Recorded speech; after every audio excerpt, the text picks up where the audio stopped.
আল্লাহ বলে ডাকে রে বান্দা, আল্লাহ বলে ডাক, আল্লাহ বলে ডাকে রে বান্দা, আল্লাহ বলে ডাক। ও তারে ডাকতে পারলে তোর জীবনের গুনাহ হবে মাফ, ও তারে ডাকতে পারলে তোর জীবনের গুনাহ হবে মাফ। আল্লাহ বলে ডাকে রে বান্দা, আল্লাহ বলে ডাক, আল্লাহ বলে ডাকে রে বান্দা, আল্লাহ বলে ডাক। যখন তুমি ছোট্ট ছিলা দাঁত ছিল না মুখে, ওরে যখন তুমি ছোট্ট ছিলা দাঁত ছিল না মুখে, আর তরল খাবার আল্লাহ তাআলা দিলেন তোমার মা জননীর বুকে, ভাইয়া মা জননীর বুকে। না তখন থেকে বোধহয় খাদ্য সুরক্ষার কারবার পাই গেছে নাকি? কি হতো যারা ভাইরা মায়ের পেটে যখন ছিলাম তখন তো বাচ্চা জীবিত ছিল। তো কমিটির ভাইরা দেখেন, কমিটির ভাইরা একটু আপনাদের কমিটির ভাইদের ওখানে দেন তো। হ্যাঁ অবশ্যই বলছি, বলবো, আমি বলবো, কিন্তু ওই কমিটির ভাইদের গেটের কাছে, গেটের কাছে কমিটির ভাইদের ভাইকে দেন। কমিটির ভাইরা এখানে বক্তব্য দিতে অসুবিধা হবে, ওখানে জ্ঞানদাম হলে বক্তব্য দিতে অসুবিধা হবে। কমিটির ভাইরা একটু গেটটা পরিষ্কার করো তো ভাই। কমিটির ভাই যারা আছো কাউকে রাগ দেখে না, সবাইকে গায়ে হাত বুলিয়ে ভাই বলে বন্ধু বলে, হ্যাঁ সবাই কিন্তু ভিতরে অনেক জায়গা আছে, ভিতরে পাঠিয়ে দেন। আজকে সুবহানাল্লাহ গোটা ফিল্ড ভর্তি হয়ে যাবে। হ্যাঁ সুবহানাল্লাহ। এই তো কমিটির ভাই যারা আছেন, কমিটির ভাইরা একটু কাজ করেন। কমিটির ভাই সবাইকে হাত বুলিয়ে, কাউকে রাগ দেখাবেন না, কাউকে আঘাতজনক কথা বলবেন না। আমরা এখানে যারা আছি সকলেই আমরা কালেমার ভাই, কথা বলে ঠিক না ঠিক? আমরা যারা আছি সকলেই আমরা কালেমার ভাই, কেউ আমাদের দুশমন না, আমরাও কারো দুশমন না। তাই আমার বাপজি আলহামদুলিল্লাহ মাশাআল্লাহ। এই যুবক ভাইরা চলে আসছেন না ভাই, তাহলে আপনার মতন দর্শক নিয়ে লাভ কি? দর্শক আমার এইগুলা প্রিয়, দর্শক আমার এগুলা প্রিয়। দুটো দর্শক যদি থাকে, দুটো দর্শক যদি মনোযোগ দিয়ে শুনে, ওটাই আলহামদুলিল্লাহ। একটা দর্শক যদি মন ওই থেকে আমল করে, ওটাই আলহামদুলিল্লাহ। বাবাজি আমার সোনা মালিকের আমার ভাই জানেরা, তাই গেটটাকে কোনো সময় বন্ধ মানে জাম করে রাখবে না। হ্যাঁ একবার দুরূদ পাক করেন, আল্লাহুম্মা সাল্লি সাইয়্যিদিনা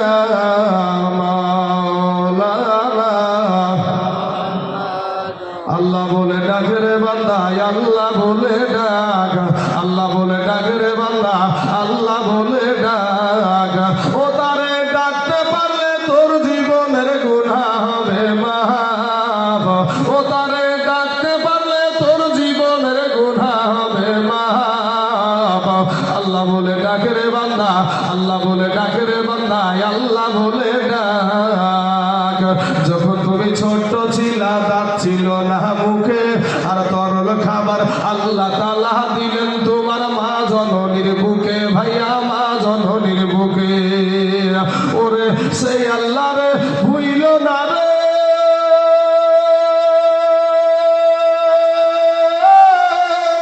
সেই আল্লাহ রে ভুইল না রে, জীবন জাগার থাক। আল্লাহ বলে ডাকে রে বান্দা, আল্লাহ বলে ডাক। ও তারে ডাকতে পারলে তোর জীবনের গুনাহ হবে মাফ, ও তারে ডাকতে পারলে তোর জীবনের গুনাহ হবে মাফ।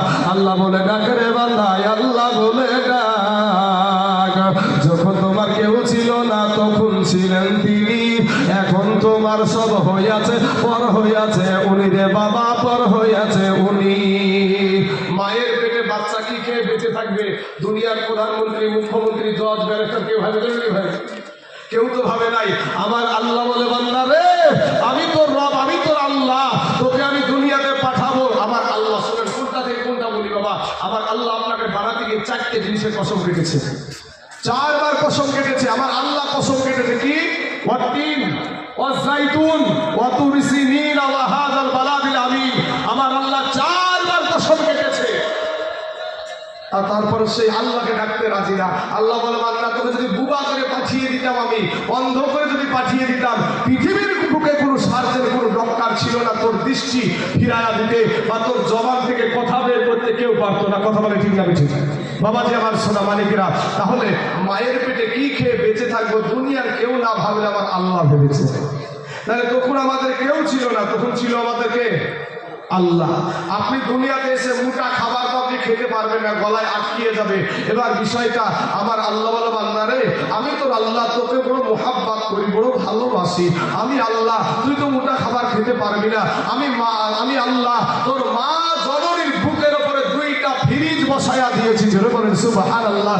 তুই মহা আনন্দে পান করবি, তোর কোনো অসুবিধা হবে না। তাই কবি বলছেন, যখন তোমার কেউ ছিল না তখন ছিলেন উনি, এখন তোমার সব হইয়াছে পর হইয়াছে তিনি রে বাবা, পর হইয়াছে তিনি।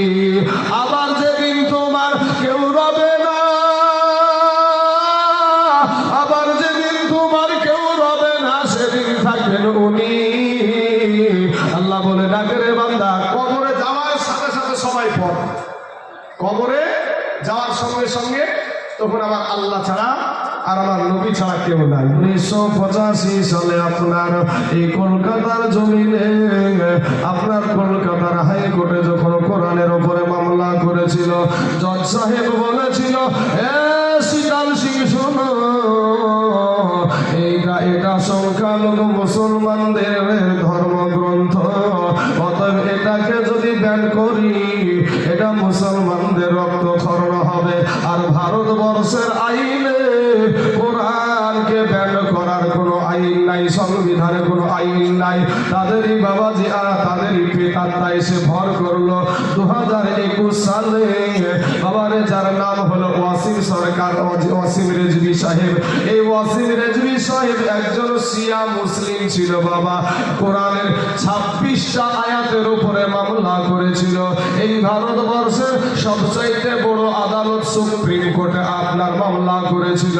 এই যখন আপনার মামলাটা যখন বিচারে আসলো, জজ সাহেব বলেছিল, ওয়াসিম সরকার রে, ওরে ওয়াসিম রেজভি, এটা ভারতের মুসলমান তথা সারা পৃথিবীর মুসলমানদের ধর্মগ্রন্থ, এটা বাদ করা, এটা ভারতবর্ষের সংবিধানে নাই।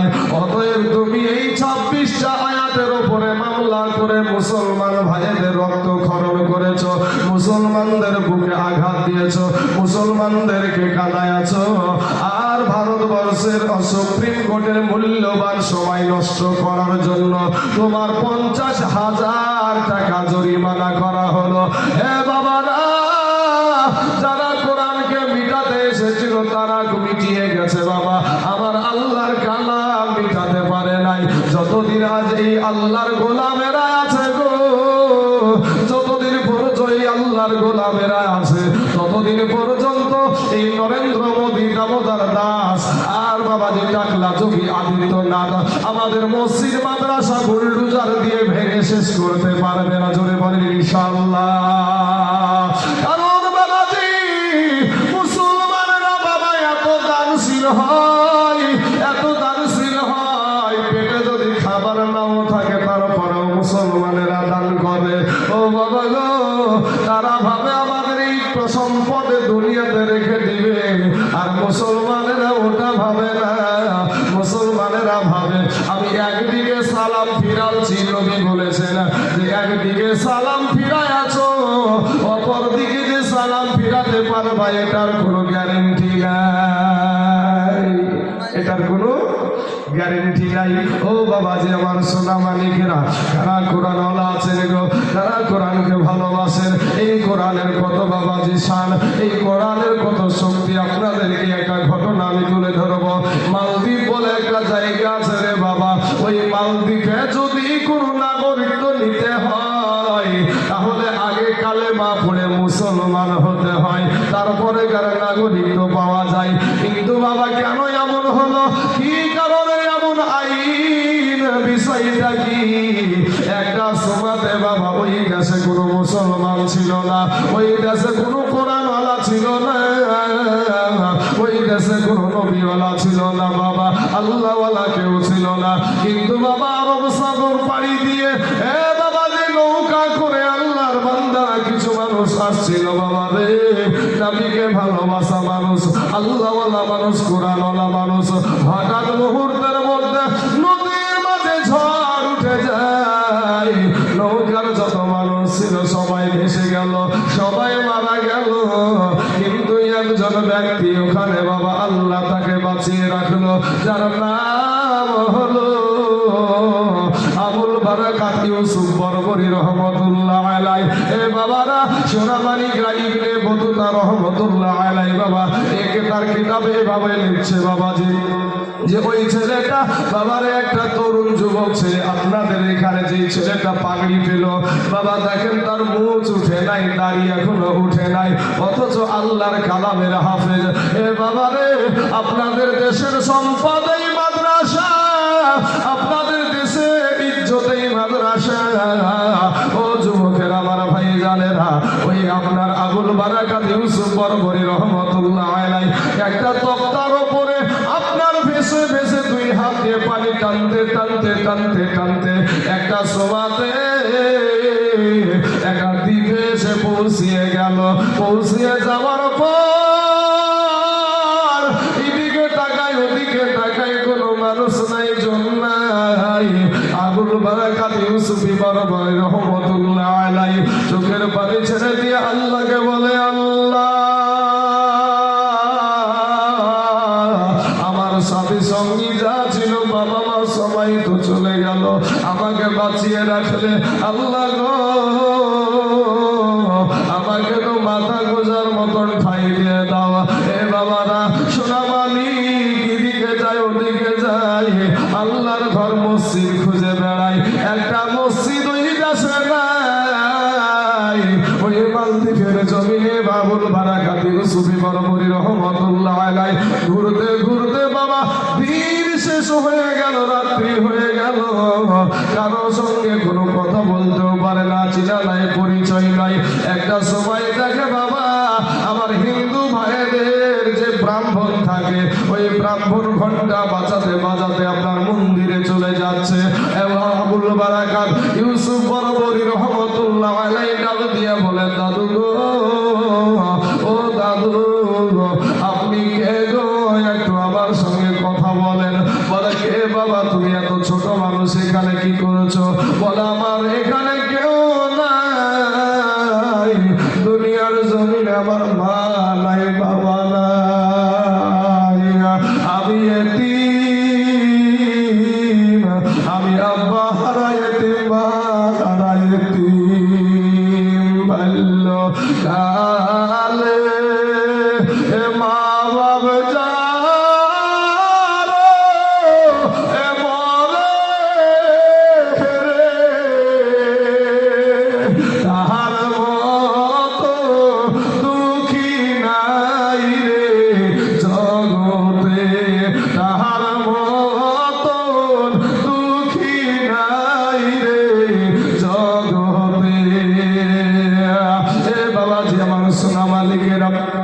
ডাক দিয়ে বলে, দাদু গো, নদী দিয়ে আস্তে আস্তে নৌকাটা ভেঙে চুরমার হয়ে গিয়ে সবাই আমার সঙ্গীরা মারা গেছে, বাবা মা মারা গেছে, আমাকে একলাই বাঁচিয়ে রেখেছে আমার আল্লাহ। ওই বাবা ব্রাহ্মণ সঙ্গে সঙ্গে বললে, তুমি কে, তোমার পরিচয় কি, তুমি কোথা থেকে এসেছো?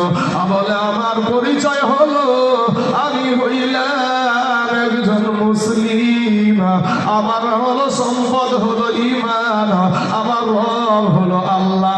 ব্রাহ্মণেরা ডাক দিয়া বলে, ছোট বাচ্চা শোনো, একটা কথা শোনো, তুমি যে কথা বলেছো এটা আর উচ্চারণ করিও না, জোরে কথা বলিও না, কারণ এই মালদ্বীপের গভর্নরের আইন হলো যদি কোনো মুসলিম দেশে পা রাখে তাকে আর জিন্দা রাখবে না, তাকে শেষ করে দিবে। বলে, আপনি এত বুঝে নিলেন আমি মুসলিম, তাহলে আপনি কেন কিছু বলেন না? বলে, বাবা আমিও একজন ব্রাহ্মণ, আমি জানি একজন ব্যক্তি আমাদেরকে সৃষ্টি করেছেন, তিনি হলেন আল্লাহ। এবার বলছে, হুজুর দাদা গো, ও দাদা, তাহলে উপায় কি হবে? এই দেশে তো থাকার মতন কোনো কেউ জায়গা দিবে না।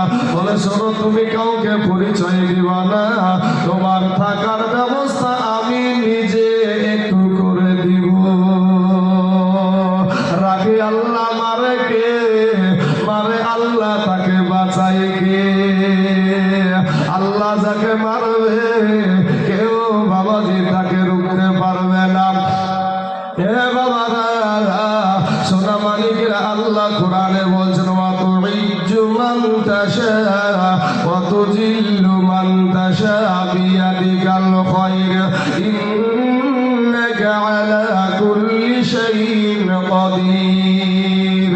আল্লাহ যাকে ইজ্জত দিবে সে ইজ্জত পাবে, আর আল্লাহ যাকে বেইজ্জতি করবে পৃথিবীতে কেউ তাকে সম্মানের জায়গায় উঠাতে পারবে না।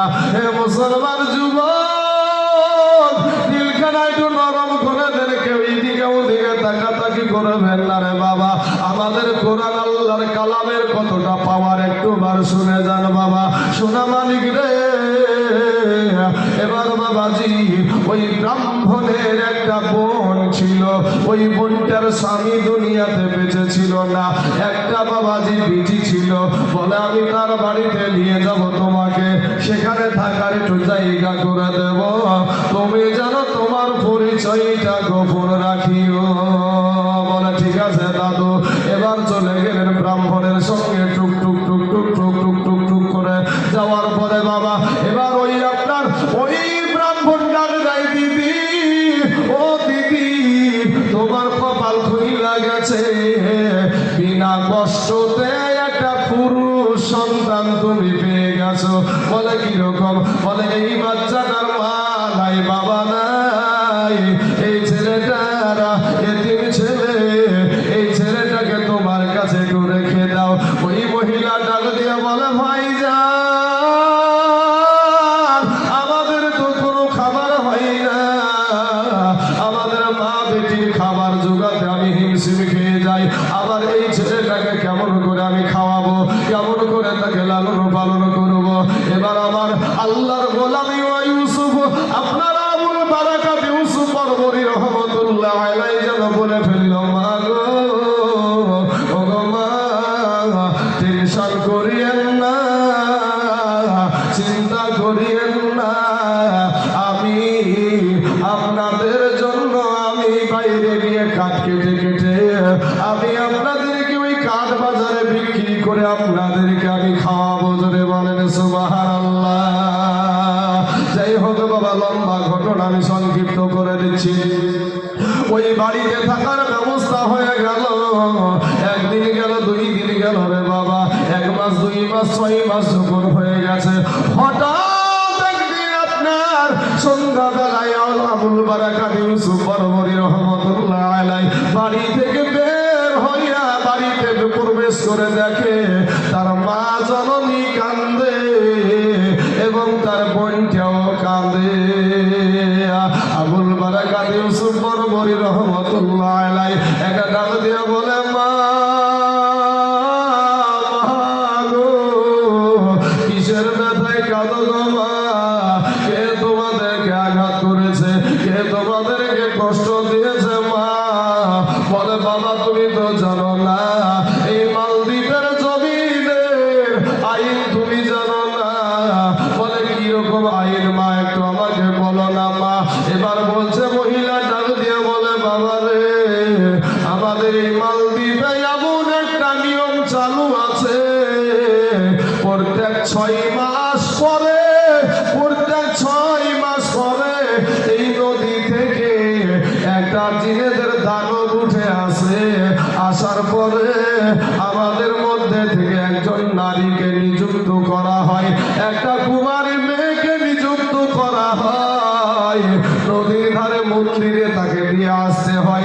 ওই দানব এসে তার সঙ্গে সতীর্থখানি করে তাকে মেরে ফেলে আবার চলে যায়। আর যদি এটা না করি তাহলে এই বাড়িতে উথাল পাথাল করে গ্রামটাকে ডুবায়া যায়। আমাদের দেশের গভর্নরের আইন প্রত্যেক 6 মাস অন্তর একটা করে মহিলা দিতে হয়। এবার কি বলবো, ও আমার মেয়েটা শোনো, এবার আমার মেয়েটা আমার নারী চিরাদন, আমার কলেজার টুকরা, নয়নের পাড়া, আমার বিটিটার নাম এসেছে, আমার বিটিটার নাম এসেছে। আগামীকাল বেলা 12টার সময় আমার মেয়েটাকে নিয়ে চলে যাবে, ওই মন্দিরে দিয়ে আসবে। ওই মন্দিরে রাতের বেলাতে রাত 12টার পরে দানব আসবে, আমার বিটিটাকে ভোগ করবেন। ভোগ করার পর আমার বিটিটাকে শেষ করে দেবে, এই মালদ্বীপে এটাই হলো প্রচলিত। এ বাবাজি আবুল বারাকাত ইউসুফ তরবুরি রহমতুল্লাহ আলাইহির অন্তরে আছে, সিরাতে আছে আল্লাহর কালাম, ভিতরে আছে আল্লাহর কালাম। বলে মা গো আর কান্না করিয়েন না, আপনি আমাকে একটা কথা বলি, আজকে আপনার কান্না করার কোনো প্রয়োজন নাই। আজকে আমি আমার আল্লাহর দেওয়া ক্ষমতায় আপনাকেও বাঁচাবো, আপনার বিটিকেও বাঁচাবো। জোরে বলেন সুবহানাল্লাহ। মহিলা চট করে আপনার বলছে, কি বলছো বাবা? বলে হ্যাঁ মা গো, এতদিন তোমাকে আমি কোনো পরিচয় দিইনি। আমার ধর্ম হলো ইসলাম ধর্ম, আমার জাতি হলো মুসলিম জাতি, আমি এক আল্লাহকে মানি, ঈমান হলো আমার সম্পদ। গো মা একটা কথা মেনে নাও মা, দেখো আমার মুখে কোনো দাড়ি এখনো উঠে নাই, আমার মুখ এখনো উঠে নাই। আল্লাহর কালাম নামে একটি নুরানি চেহারা, বাবা এত সুন্দর চেহারা। ডাক দিয়ে বলে মা গো, একটা বার আমাকে আপনি মহিলা সাজায়া দেন, আর আমার বোনটাকে আপনি লুকায়া রাখেন। বলে বাবা তুমি জানো না আগামীকাল আমার বাড়ি থেকে বেলা 12টার সময় নিয়ে যাবে, তারপরে সেই রাজা, তারপরে ওই রাজা গভর্নরের ওখানে নিয়ে গিয়ে তাকে একটা গোপন ঘরে নিয়ে গিয়ে তাকে চেক করবে, তার কাপড় খুলে নিয়ে চেক করবে, তাকে দেখবে মহিলা না পুরুষ সেটা দেখবে। ও বাবা এ চালাকি চলবে না। বলে মা গো, খায়রিহি ওয়া শাররিহি মিনাল্লাহি তাআলা, ভালো মন্দ যা কিছু হয় আল্লাহর তরফ থেকে হয় গো মা। আপনাকে বলি মা, আপনি একটা বার শুধু আপনি আমাকে মহিলা সাজায়া দেন। ওই বোনটা বলছে মা গো, আমার ভাইয়ার কথা থেকে মনে হচ্ছে, মনে হয় আমার ভাইয়া জিতে যাবে, আমার ভাইয়া মনে হয় জিতে যাবে, দাও না মা দাও, আমার ভাইকে মহিলা সাজায়া দাও। মা বলছে বেটে বিটি রে, তুই নিজের কথা নিজে বলছিস রে বিটি, যদি আজকে যদি ধরা পড়ে যায়, আজকে তো আমরা তুই একা বিপদে পড়েছিস, আর যদি ধরা পড়ে যায় তাহলে আমরা 3 জন বিপদে পড়ে যাব। আবুল বারাকাত ইউসুফ তরবুরি রহমতুল্লাহ আলাইহি বাবা একজন খাঁটি মুসলমান ইমানদার ছিলেন, আল্লাহওয়ালা ছিলেন। হে বাবাজি, আমার আল্লাহর উপরে ভরসা করে, আল্লাহকে বিশ্বাস করে। বলে মা গো চিন্তা করেন না, টেনশন করেন না, আপনাদের জিনেদের দানবের সাথে আল্লাহর কোরআন দিয়া আমি লড়াই করব। জোরে বলেন সুবহানাল্লাহ। হে বাবাজি আমার সোনা মানিকেরা, মা জননী রাজি হয়ে গেল ভাই। মা জননী যখন রাজি, সুন্দর করে মহিলা সাজায়া দিয়েছে। দুপুর 12টার সময় সরকারি প্রশাসন আসলো, আসার পরে এবার বাবা তাকে দেখবে, তাকে চেক করবে। কিন্তু বাবা রে এমন ভাবে ঘুমটা দিয়েছে, অন্যান্য মহিলাদেরকে আনতে গিয়া ওই মহিলাগুলো বলে আব্বু গো বাঁচাও, ও মা বাঁচাও। কিন্তু আবুল বারাকাত ইউসুফ তরবুরি রহমতুল্লাহ আলাইহি আল্লাহর গোলাম একটা কোনো কথা বলে নাই, কারণ জানে গো আমার পক্ষে আছে আমার আল্লাহ। এ মুসলমান, এটা আমার যুবক ভাই, ও রংপুরের মুসলমানেরা শুনেন, বদরের প্রান্তের ঘটনা একটা বার নজর শুনে দেখবেন।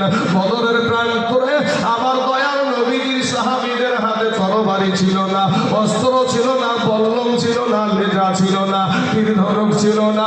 ও বাবাজি, খেজুরের ডালকে আমার আল্লাহ ওই বদরের প্রান্তরে বাবা তরবারি বানায়া দিয়েছিল। জোরে বলেন সুবহানাল্লাহ।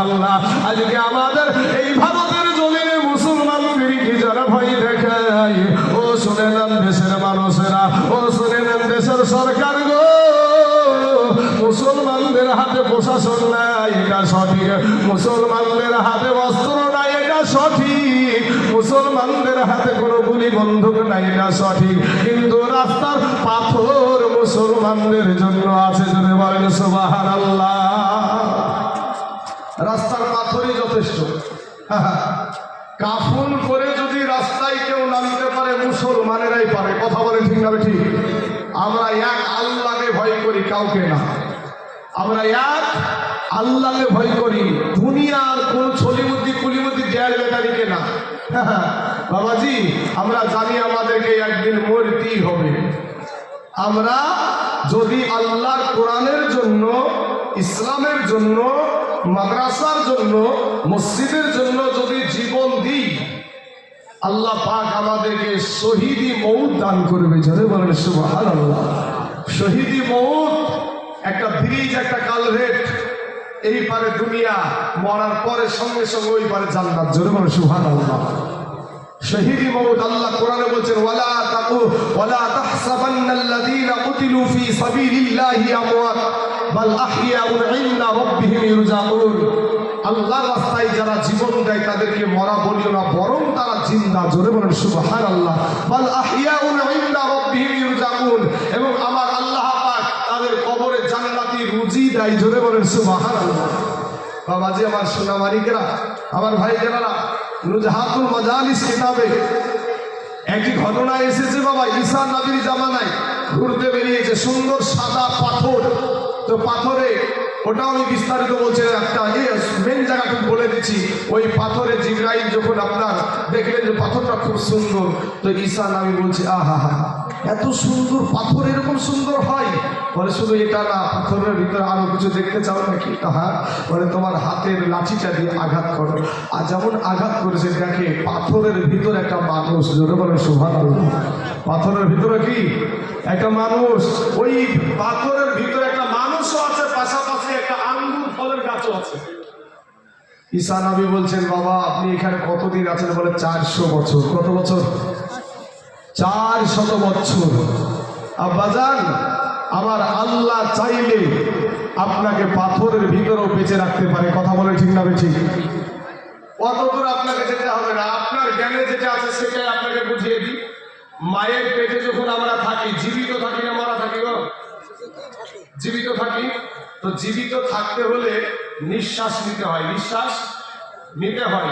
তো মা জননীর পেটে যখন আমরা থাকি, তো গোল বিরাডারের মতন, ফুটবলের বিরাডার থাকে না, ওই বিরাডারের মতন মা জননীর পেটের ভিতরে বাচ্চাটা বিরাডারের ভিতরে এক বিন্দু বাতাস ভিতরে থাকে না, ভিতরে যায় না, তারপরেও বাচ্চাটা মরে না।